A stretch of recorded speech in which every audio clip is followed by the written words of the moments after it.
வணக்கம் நண்பர்களே, கார்த்தி ரேவதி சீரியல் செம பரபரப்பா போயிட்டு இருக்குன்னே சொல்லலாங்க. பரபரப்பான கட்டத்துல நம்ம பார்க்க நேரம் நம்ம கார்த்தி அந்த ஜோசியரின் தொலியை உரிச்சு உண்மையை வர வைக்காங்க. ஒரு கட்டத்துல சிவனாண்டி என் பொண்டாட்டி பிள்ளைங்களை கடத்தி மிரட்டுனா அப்படின்னு உண்மையை உளறி கொட்ட, ஒரு கட்டத்துல அவரை தரன்னு இழுத்துட்டு நம்ம சாமுண்டேஸ்வரி கிட்ட உண்மையை சொல்ல வைக்கிறாங்க. நம்ம அதிர்ச்சியில சாமுண்டேஸ்வரி இருக்கிறாங்க.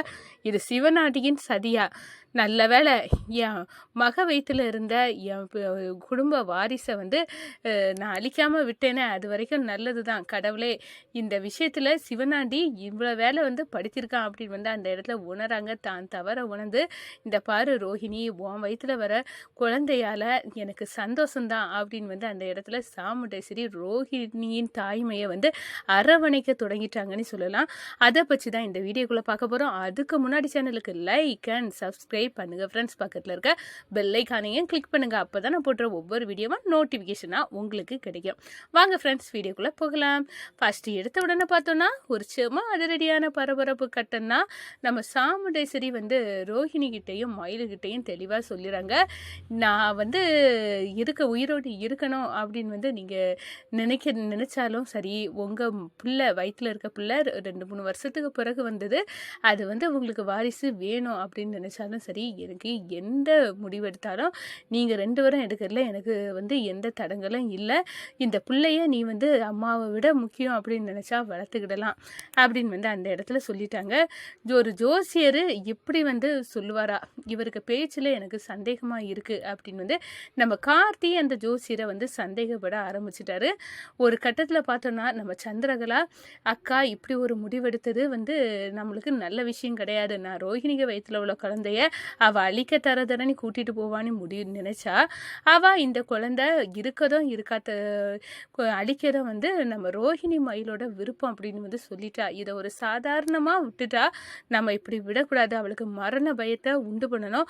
மரண பயத்தை உண்டு பண்ணி இந்த பிள்ளையால தான் அப்படின்னு சொல்லி ரோஹிணி வயிற்றுல உள்ள குழந்தைக்கு மேலே வெறுப்பு அக்காவுக்கு வர வச்சு அதை அழிக்கணும். இல்லாட்டா இந்த வீட்டை விட்டு ஓடிருங்க, எனக்கு என் உயிர் தான் முக்கியம் அப்படின்னு அக்காவே கழுத்தை குத்தி ரோஹிணி மயிலையும் வீட்டை விட்டு துரத்த வைக்கணும் அப்படின்னு அந்த இடத்துல முடிவெடுக்கிறாங்க. அதே நேரம் நம்ம சாமுண்டேஸ்வரி நம்ம ரோஹிணிக்கு பிள்ளை இல்லை, அவளுக்கு பிள்ளை வர நேரம் நான் சந்தோஷப்பட்டு ஒரு பாட்டியாட்டு நான் வரவேற்கணும். ஆனால் எனக்கு மனசுக்குள்ளே ஏன் இப்படி இருக்குது, அது என்னன்னு இருந்தாலும் என் மகளோட பிள்ளை அப்படின்னு அந்த இடத்துல நம்ம சாமுண்டேஸ்வரி சமாதானம் ஆயிட்டாங்கன்னு சொல்லலாம். ஒரு கட்டத்தில் பார்த்தோம்னா நம்ம சந்திரா சிவனாண்டிட்ட கால் பண்ணி நம்ம பெரிய பூகம்பமாக இது நடக்கும் அப்படின்னு இது அப்படியெல்லாம் இல்லை அக்கா, ஒரு சாதாரண விஷயமா எடுத்துக்கிட்டா. அவள் கண்டிப்பாக ரோஹிணி வயிற்றுல இருக்க குழந்தைய அழிக்கணும் அப்படின்னு இப்போ ரோஹிணியை இழுத்துட்டு போகிறது மாதிரி இல்லை. ஆனால் இதை ஒரு பிரச்சனையாக பண்ணணும்னா அக்காளுக்கு மரண பயத்தை உண்டாக்க நம்ம ஏதாவது சதி திட்டத்தில் அக்காவை சிக்க வச்சு, இது இந்த குழந்தையால தான்க்கா, இவன் வயிற்றுல இருக்க நேரமே உன் உயிருக்கு இப்படி ஆபத்து வந்துச்சுன்னா இனி பிறக்கப்போ என்னென்ன ஆபத்து வரப்போவோ, நிச்சயமாக உன் உயிர் போகிறது உண்மைதான் அப்படின்னு அந்த இடத்துல அக்காவை நம்ப வைக்க ட்ரை பண்ணணும். அதுக்கு ஒரு வழியை வச்சுருக்கேன் அப்படின்னு நம்ம சந்திரா சிவனாடிட்ட சொல்ல நேரம், நல்லது, நீ சிக்கிறாத, கண்டிப்பாக உன் அக்காக்காரிக்கு அந்த பயத்தை உண்டு பண்ணி இந்த வீட்டுக்கே வாரிசு இல்லாமல் பண்ணுன்னு, அதுதான் நல்லது அப்படின்னு அந்த இடத்துல சொல்லிடுறாங்க. நம்ம கார்த்தி நேராக போகிறாரு அந்த ஜோசியர்கிட்ட. இந்த பாருங்க, நீங்கள் உண்மையாட்டே ஜோசியத்தில் உள்ளதை தான் ஜாதகத்தில் உள்ளதை பார்த்து சொன்னீங்களா, இல்லைனா யாராவது உங்களை மிரட்டி அப்படி சொல்ல வச்சாங்களா அப்படின்னு சொல்ல நேரம், என்ன தம்பி, நான் இந்த தொழிலை உணர்வு பூர்வமாக செய்யவேன். அப்படி இருக்க நேரம் எனக்கு இதில் போய் பித்தலாட்டம் பண்ணணும்னு எந்த அவசியமும் இல்லை. வேணும்னா நீங்கள் நம்புங்க, உண்மையாட்டே உங்கள் மாமியார் உயிருக்கு ஆபத்து தான் அப்படின்னு அந்த இடத்துல சொல்லிடுறாங்க. ஒரு கட்டத்தில் மிரட்டி தான் இதை நீங்கள் சொல்லியிருக்கீங்கன்னு எனக்கு தோணுது அப்படின்னு சொல்ல நேரம், ஒரு அப்படின்னா நீங்கள் போங்கப்பா அப்படின்னு அந்த இடத்துல ஒரு திட்டு கொடுத்த மாதிரி நம்ம கார்த்தியை பண்ண நேரம், நிச்சயமாக இதில் ஏதோ ஒரு சதி இருக்குது அப்படின்னு உணர்றாங்க. ஒரு கட்டத்தில் பார்த்தோன்னா நம்ம ஜோசியருக்கு இல்லாத நேரம் வீட்டில் அவங்க மனைவி பிள்ளைங்களை சந்தித்து, உங்களை யாராவது மிரட்டினாங்களா அப்படின்னு கேட்குறாங்க நம்ம கார்த்தி. ஆமாப்பா, எங்களை ஒருத்தர் கத்தி முனையிலே வந்து மிரட்டினாரு. அப்படியா? என்ன சொல்லி வந்து மிரட்டுறாங்க? அது என்னன்னு தெரியாது.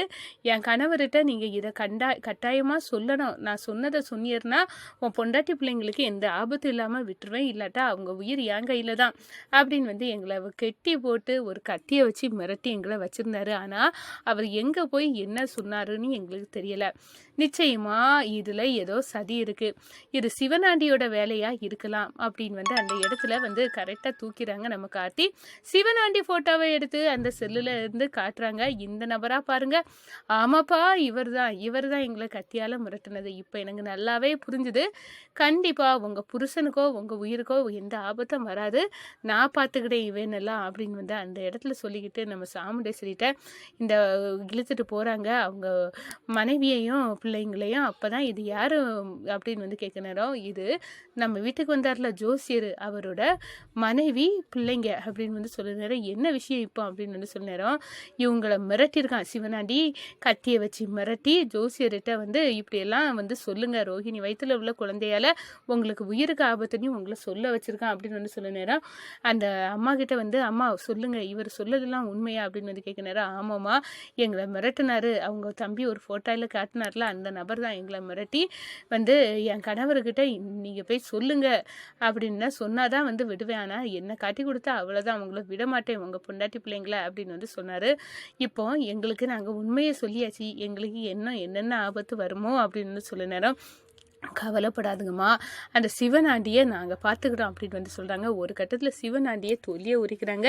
சந்திரா, அடடா இந்த திட்டமும் சொதப்பிச்சு, அந்த டிரைவர் பையன் நம்ம செய்த தில்லுமுள்ளில் ரோஹிணியோட குழந்தை இல்லாமல் போவோம், இந்த வீட்டுக்கு வாரிசு இல்லாமல் போவோன்னு நினச்சா நம்மளை வெளுத்தெடுத்து பந்தாடி என் கணவரையும் உண்டு இல்லைன்னு பண்ணிட்டான் அப்படின்னு வந்து அந்த இடத்துல விழுக்கிறாங்க.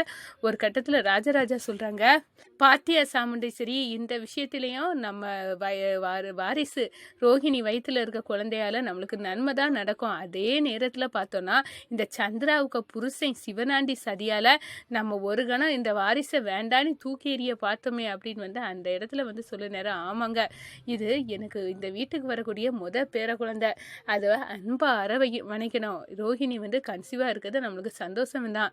இப்போ அதனால எந்த பிரச்சனையும் இல்லைன்னு நம்மளுக்கு தெரிஞ்சிட்டல, இது சந்தோஷப்பட வேண்டிய விஷயம் அப்படின்னு வந்து அந்த இடத்துல வந்து கொண்டாட ஆரம்பிச்சுட்டாங்க நம்ம சந்திரா. அடடா என் கணவரை வெளுத்தெடுத்து அந்த ஜோசியரை கூட்டிகிட்டு வந்து உண்மையெல்லாம் சொல்ல வச்சுட்டான், இந்த டிரைவர் பையன் விடக்கூடாது, எந்த தொடமும் நம்ம சதி பண்ணினாலும் எல்லா சதியும் முறியடிச்சு கடைசியில் இவன் தான் ஜெயிக்கான், இப்போ பல்பு வாங்கினது நம்ம தான் அப்படின்னு வந்து அந்த அதிர்ச்சியில் வந்து நிற்கிறாங்க.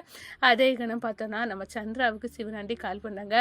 சந்திரா இந்த டிரைவர் பையன் என்னை தொலியை உரிச்சிட்டான், நீ போட்ட சதியால் நம்ம தான் மாட்டணும் அப்படின்னு சொல்ல நேரம், நான் வாரேங்க உங்களை பார்க்கணும் இப்போவே, இந்த டிரைவர் பையன் உங்களை இப்படி கதற விட்டுட்டானுங்க அப்படின்னு வந்து அந்த இடத்துல வந்து துடிக்கிறாங்க. சரி வா அப்படின்னு வந்து அந்த இடத்துல விடக்கூடாது அப்படின்னு வந்து கங்கணம் கட்டுறாங்க. நம்ம ரோஹிணியின் தாய்மையை வந்து அரவணைக்க தொடங்கிட்டாங்க நம்ம சாமுண்டேஸ்வரி.